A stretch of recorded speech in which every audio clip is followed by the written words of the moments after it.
22 октября в Кировском районе города Донецк местные жители обнаружили на одном из пустырей сенсационную находку.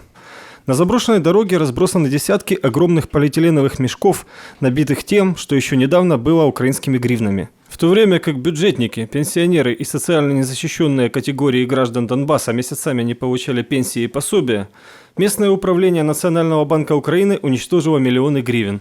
На дороге лежат останки купюр всех номиналов от 5 до 500 гривен. Как назвать этот поступок иначе, чем преступлением против стариков и детей, народа Донбасса? Эта находка лишь в очередной раз доказывает, что вопреки заявлениям украинских властей о неусыпной заботе о населении Донбасса, в действительности Украина нисколько не заинтересована в обеспечении нормального существования людей на территориях, которые украинское правительство все еще называет своими.